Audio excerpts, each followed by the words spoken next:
اسرائیل کی وحشیانہ دہشت گردی ہے، ریاستی دہشت گردی، اور جو غزہ کے مسلمانوں کا قتل عام کر رہی ہے، 50 سے 60 ہزار مسلمانوں کو، جو بچے ہیں، خواتین ہیں، بوڑھے ہیں، عام شہری ہیں، ان کو شہید کیا ہے انہوں نے، اور ابھی تک ان کا خون پی پی کر ان کا پیاس نہیں بجھ رہا ہے۔ اب انہوں نے اس کی یہ سلسلے جو ہیں وہ لبنان تک وسیع کر دیے ہیں، دوسرے اسلامی ممالک تک وہ آگے بڑھ رہا ہے۔ تو اس دہشت گردی کا راستہ روکنا امت مسلمہ کا فرض بن جاتا ہے، اور ایسے حالات میں امت مسلمہ کی خاموشی یا ان کے حکمرانوں کی جو خاموشی ہے وہ پوری امت مسلمہ کے لیے تشویش کا باعث ہے۔ ہمیں بڑا واضح موقف لینا چاہیے، عملی اقدامات کرنے چاہیے، اور فلسطین کی آزادی اور مسجد اقصی کی آزادی کے لیے مسلمانوں کو ایک متحدہ کمانڈ میں آنا چاہیے، مشترکہ دفاع میں ان کو ایک پالیسی بنانی چاہیے۔ یہ بھی بڑی واضح بات ہے کہ اسرائیل اس وقت جو اسلحہ استعمال کر رہا ہے اس میں امریکہ اور مغربی دنیا کا اسلحہ شامل ہے، اس کی پشت پر وہ لوگ موجود ہیں، اور انسانی نسل کشی کے اس عالمی سطح کا جرم جو کر رہے ہیں، انسانی جرم کا ارتکاب کر رہے ہیں، کس بنیاد پر آج کے بعد امریکہ کو یا مغربی دنیا کو انسانی حقوق کی بات کرنے کا حق حاصل ہوگا، جبکہ انسانوں کا خون ان کے ہاتھوں سے ٹپک رہا ہے اور وہ عالمی دنیا کی قیادت کی بات کرتے ہیں۔ امریکہ اور مغربی دنیا کو عالمی دنیا کی قیادت کا اب کوئی حق حاصل نہیں ہے۔ پرسکون عالمی زندگی، انسانیت کی زندگی یہ مطلوب ہے، اور یہ اس کے دشمن ہیں۔ انسانوں کا قتل عام کا ایک کئی دہائیوں پر مشتمل اب ان کی جو تاریخ ہے وہ ناقابل برداشت ہو چکا ہے، اور ان کو اپنے رویے میں تبدیلی لانے ہوگی۔ اسلامی دنیا کے نامور شخصیات کو نشانہ بنایا جا رہا ہے۔ ان کا یہ خیال ہے کہ مسلمان جب ان کی شخصیات دنیا سے چلی جائیں تو مسلمان اپنا جذبہ ہار جاتا ہے۔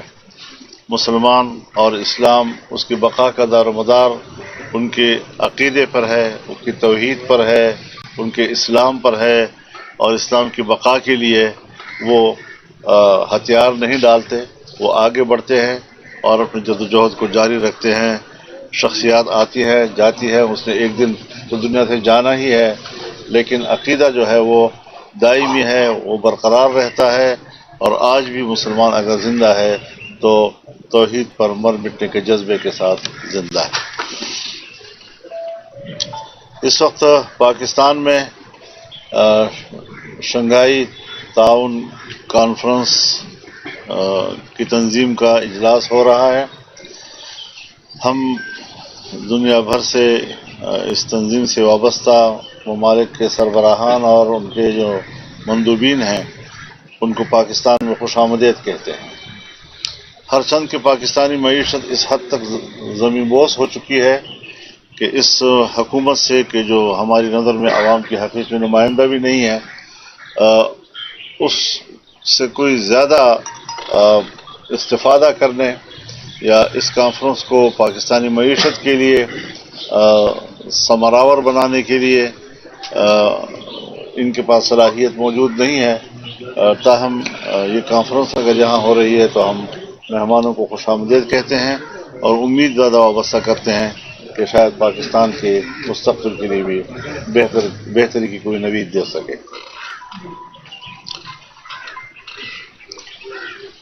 اس مقصد کے لیے میں حکومت سے بھی یہ کہنا چاہتا ہوں کہ یہ جو آئینی ترمیم کی بل ہے اس کو مؤخر کر دیا جائے تاوقتے کہ یہ کانفرنس اپنے انجام کو پہنچے۔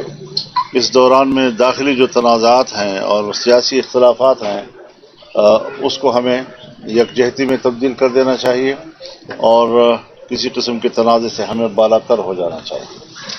میں اپوزیشن سے بھی یہی اپیل کروں گا کہ وہ اپنے احتجاجات اس دوران نہ کریں، اس کو مؤخر کر دیں تاکہ اس دوران میں کوئی منفی پیغام ہمارے عوام کے صفوں سے نہ جائے اور مہمانوں کا یہاں پر جو موجودگی ہے اس میں قوم ایک صف پر نظر آئے۔ ہمیں معلوم ہوا ہے کہ پی ٹی ایم کے جرگے کے منتظمین پر کوئی تشدد ہوا ہے، جو بڑی قابل مذمت بات ہے۔ یہ لوگ ان سے اختلاف کیا جا سکتا ہے، ان کے نظریے سے اختلاف کیا جا سکتا ہے، اس پر ڈیبیٹ کیا جا سکتا ہے، لیکن وہ غیر مسلح ہیں اور وہ ایک جرگہ کر رہے ہیں۔ اگر وہ سمجھتے ہیں کہ کوئی پاکستان مخالف سوچ ابھر رہی ہے تو ایسے اقدامات تو انہیں مزید برانگیختہ کرنے کی ایک کوشش ہے اور اس کو برانگیختہ کرنے کا سبب بن سکتے ہیں۔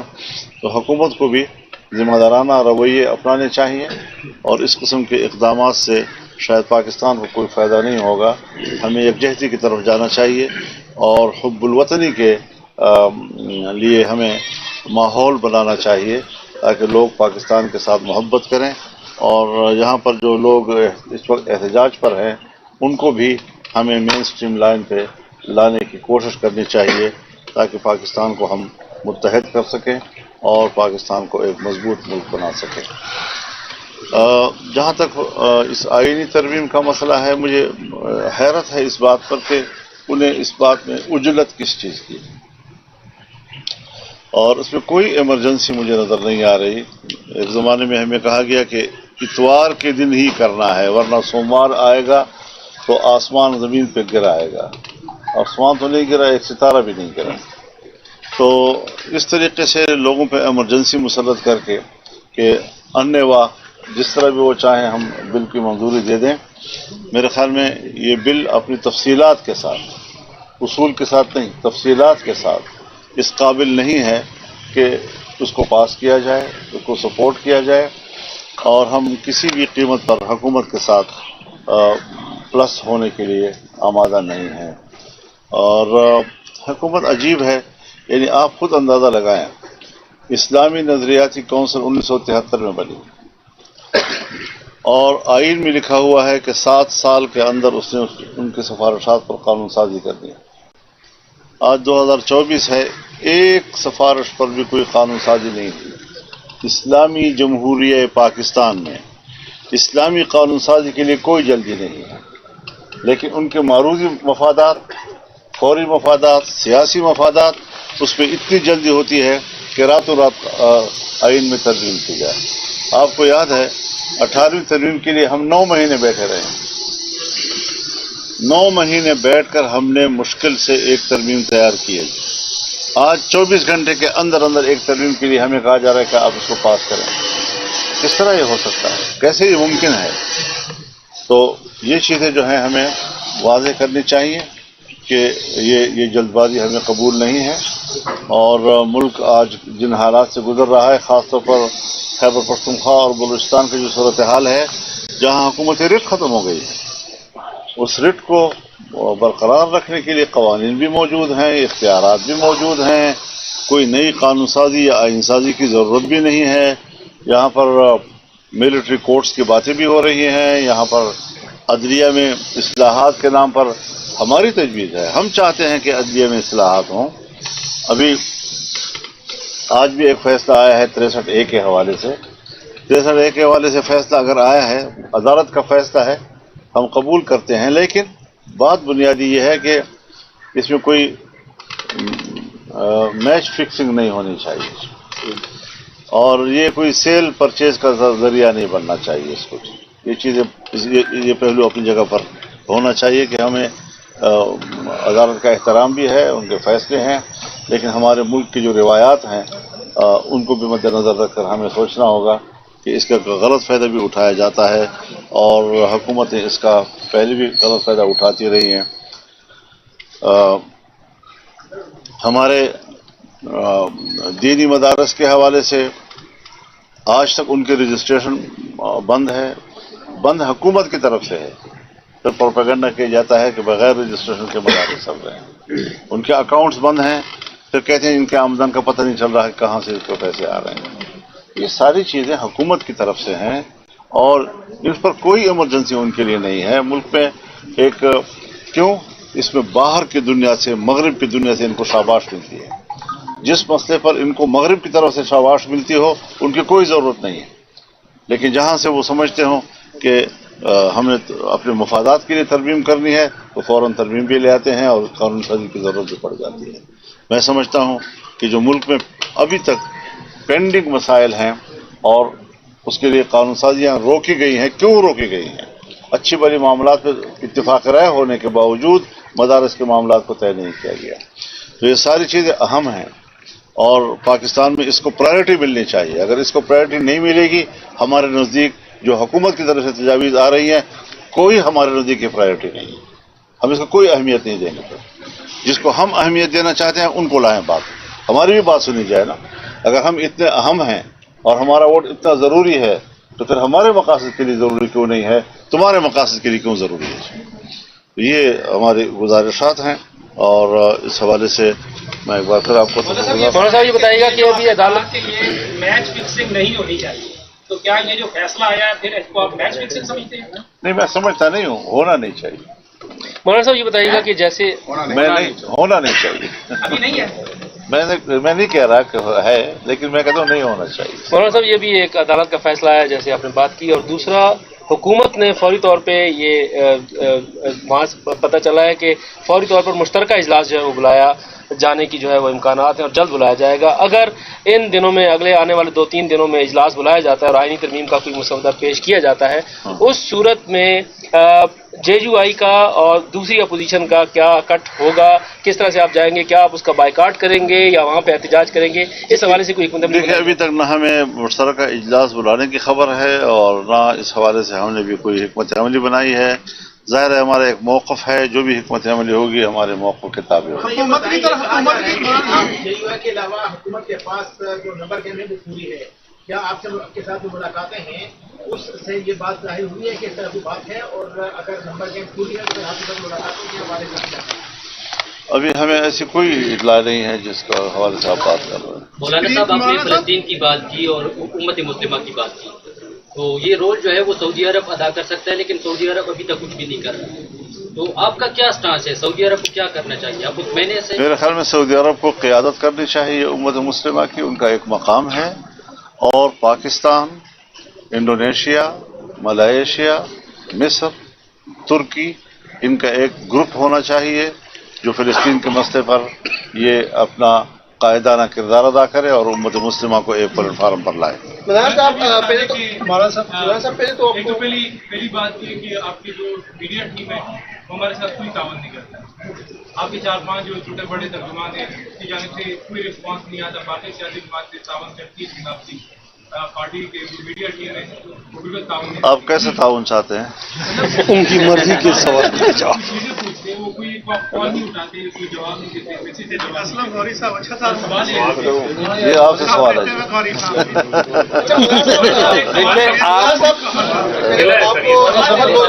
آپ امیر منتخب ہوئے ہیں. مولانا صاحب، 90 کی دہائی سے لے کر اب تک آپ ہی امیر چلے آ رہے ہیں، حالانکہ آپ جمہوریت کی بات کرتے ہیں، تو کیا جماعت علماء اسلام میں اب تک آپ کے مقابلے میں کوئی اور امیر نہیں آیا؟ جماعت سے پوچھیں.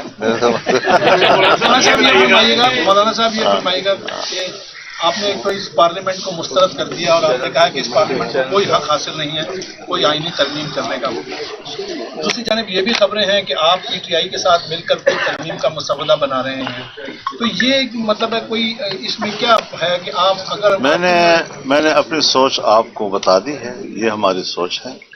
باقی ہمارے رابطے ہیں، پیپلز پارٹی سے بھی ہمارا رابطہ ہے اور ان سے بھی یہی طے ہوا ہے کہ آپ بھی ایک ڈرافٹ بنا دیں، ہم بھی ایک ڈرافٹ بناتے ہیں. پی ٹی آئی سے بھی یہی بات ہوئی ہے کہ آپ بھی ایک ڈرافٹ بنا دیں، ہم بھی ایک ڈرافٹ بناتے ہیں. پھر ان کو شیئر کرتے ہیں تمام پارٹیوں کے درمیان. جہاں اتفاق رائے ہو سکتا ہے، ہمیں کوئی اتفاق رائے سے تو جھگڑا نہیں ہے. پھر اتفاقی رائے والی ترمیم یہ پارلیمنٹ پاس کر سکتی ہے؟ اگر اتفاق رائے ہو جاتا ہے تو سب سے اچھی بات ہے، لیکن بظاہر اس وقت تک اتفاق رائے نہیں.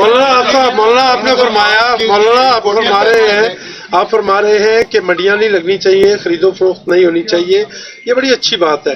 لیکن جو ٹریک ریکارڈ ہے وہ تو منڈیاں بھی لگیں گی، خرید و فروخت بھی ہوگی. یہ کیا بہتر نہیں ہوتا کہ جمعیت علماء اسلام باقاعدہ اس میں پارٹی بنتی اور فل کوٹ کا مطالبہ کرتی تو یہ معاملہ کسی نہ کسی حد تک رک سکتا تھا؟ یہ تو آپ پہلے مشورہ دیتے نا. آپ نے پوچھا نہیں پہلے، آپ نے پہلے پوچھا نہیں مولانا صاحب. مولانا صاحب آج کے فیصلے سے فلور کراسنگ تقریباً الاؤ ہو چکی ہے. بطور سیاستدان پارلیمنٹرین آپ اس چیز کو کیسے دیکھتے ہیں کہ اب لوگوں کی وفاداری الحمدللہ 88 سے میں اسمبلی میں ہوں، نہیں کسی صوبائی اسمبلی میں نہیں وفاق میں کوئی ایک ممبر بھی ہمارا کوئی فلور کراس نہیں کر سکا ہے. ہم اپنی پارٹی کے ذمہ دار ہیں. الحمدللہ اللہ نے ہمیں یہ عزت دی ہے. ہمارے اراکین پارٹی کے ساتھ بڑے مضبوطی کے ساتھ کھڑے ہوتے ہیں، ان کی ایک کمٹمنٹ ہوتی ہے، اور آج بھی ہمیں یہ امید ہے کہ انشاءاللہ جمعیت علماء اسلام کے بارے میں بھی فکر رہیں، باقی جو ہے تو ان کا خیال رکھا جائے. سوال سر، آپ کے پہلی دفعہ آپ نے جو انکار کیا اس کے بعد دوسری کوشش میں سپریم کورٹ کے فیصلے کی روشنی میں اب یہ ترمیم کسی نہ by hook and by crook اگر کروا لی جاتی ہے تو آپ نے پشاور میں کہا کہ یہ ترمیم کا جو مسودہ ہے یہ آئینی ترمیم کا نہیں مارشل لا کا مسودہ ہے. تو اگر یہ by hook and by crook کروا لی جاتی ہے زور زبردستی تو پھر آپ کی کیا ہے؟ ظاہر ہے جی کہ ہم تو اس سے اختلاف رائے کریں گے، اور اختلاف رائے کی نوعیت کیا ہوگی وہ پھر باقاعدہ. ابھی تو ہماری نئے الیکشن ہوئے ہیں، نہ ہماری عاملہ بنی ہے ابھی تک، نہ ہماری شورا بنی ہے. جب وہ بنیں گی تو انشاءاللہ یہ ساری چیزیں ان میں زیر بحث آئیں گی. آپ کیا کہہ رہے تھے؟ سیاسی رہنماؤں کی جانب سے آپ کے ساتھ ملاقات تو ہوتی ہے، سیاسی رہنما تو آتے ہیں آپ کے پاس مولانا صاحب جی. ایسی ملاقاتیں بھی ہے جو کیمروں کے سامنے نہیں ہوتی، مطلب سیاسی جماعتوں کے علاوہ بھی کوئی آپ سے رابطے پر کوئی رابطہ نہیں ہوتا؟ سر خلائی مخلوق تو یہاں پر نہیں آتی آپ سے بات؟ نہیں، آپ 24 گھنٹے باہر ہوتے ہیں، کوئی نہیں ہے. آپ کے سامنے گزرا ہے 24 گھنٹے آپ باہر بیٹھے ہوتے ہیں. مولانا صاحب آپ آج بھی اس بات پہ قائم ہے کہ آپ کے بغیر یہ ترمیم نہیں ہو سکتی؟ صبح کے اذان تک تو آپ کھڑے ہوتے ہیں. مولانا آج بھی آپ سمجھتے ہیں کہ آپ کی جماعت کے بغیر یہ ترمیم نہیں ہو سکتی؟ یہ مجھے ابھی تک تو نہیں ہے، اور اس سے آگے اگر کوئی اور صورتحال بن جاتی ہے تو اس کا میں کوئی حد میں بات نہیں کہہ سکتا، لیکن ہم اپنی رائے کے تابع ہوں گے، ہم اپنے موقف کے تابع ہوں گے اور مضبوطی کے ساتھ اپنے موقف پہ بات کریں گے. پارلیمنٹ کے اندر ہی اس کو روکیں گے یا کہ روڈز پہ بھی آنے کا کوئی پروگرام ہے آپ کا؟ یہ ساری چیزیں جب ہماری شورا بیٹھے گی تو اپنی حکمت عملی بنائے گی. وزیر اعلیٰ خیبر پختونخوا کے حوالے سے جو ہے کچھ تحفظات کا اعلان کیا تھا، جو تحریک انصاف اور آپ کی جماعت کا جاری جو آپ نے وزیر اعلیٰ کے پی کے حوالے سے تحفظات کا اعلان، کچھ تحفظات کا بڑے معمولی لفظ کا ہے. وہاں صرف حکومت نہیں ہے. آج جو سپریم کورٹ کا فیصلہ ہے اس حوالے سے آپ کیا کہیں گے؟ کیا کوئی ہارس ٹریڈنگ کی راہ ہموار ہو جائے گی؟ میں نے بات کر لی اس کے اوپر، کافی آنا چاہیے. اچھا مولانا صاحب یہ بتائیے گا کہ حکومت کہتی تھی کہ پہلے آپ کو منانے کی کوشش کی رہنما آتے رہے، بعد میں ان کی ہی موقف یہ تھا کہ اب ہمیں مولانا صاحب کی شاید ضرورت نہ پڑے، تو کیا حکومت کامیاب ہوگی آپ کے بغیر؟ اس پر تو 2-3 سوالات آ گئے ہیں، میں نے بات کر لی ہے، بار بار دہرانے کی کیا ضرورت. اچھا مولانا صاحب، کل عرفان صدیقی صاحب نے آپ سے ملاقات کی اور انہوں نے اپنی گفتگو میں باہر بتایا کہ پی ٹی آئی والے کیونکہ وہ بھی پولیٹیکل اسٹیک ہولڈر ہیں اس آئینی ترمیم کے حوالے سے مشاورت میں، تو وہ ان کو ڈاکو اور چور کہتے ہیں، تو وہ ان سے ڈائریکٹلی بات نہیں کرتے. تو مولانا صاحب اگر چاہیں ان سے بات کر سکتے ہیں، ثالثی کا کردار ادا کر سکتے ہیں. تو ایسی کوئی پیشکش آپ کو ہوئی اور اس میں آپ یہ کردار ادا کر رہے ہیں؟ ہماری تو اول دن سے یہ کوشش ہے کہ اختلاف رائے ہو، لیکن جو تعصبات اور نفرتیں ہیں اور دشمنی تک بات چلی جاتی ہے، ملک کی سیاست میں یہ عنصر نہیں ہونا چاہیے، اور اس کے لیے ہماری کوشش بھی ہے. اب سب سے زیادہ اختلاف تو پی ٹی آئی اور ہمارا تھا، لیکن اگر ہم اپوزیشن میں آ کر بیٹھے ہیں تو آپ دیکھ رہے ہیں کہ روز بروز ہم تو کوشش کر رہے ہیں کہ حزب اختلاف جو ہے وہ آپس میں کسی باہمی مزاحمت کا شکار نہ ہو، اور اس میں ہم کامیاب آگے بڑھ رہے ہیں. اور میں یہ بھی چاہوں گا کہ اختلاف ہوتے ہیں، اپوزیشن اپنا کردار ادا کرتی ہے، حکومت اپنا کردار ادا کرتی ہے. تعمیری تنقید جو ہے وہ تو حسن ہے ہماری جمہوریت کا، ہماری پارلیمنٹ کا، اور یہ رہے گا. اور جس طرح جتنا حجم عمل کا ہوگا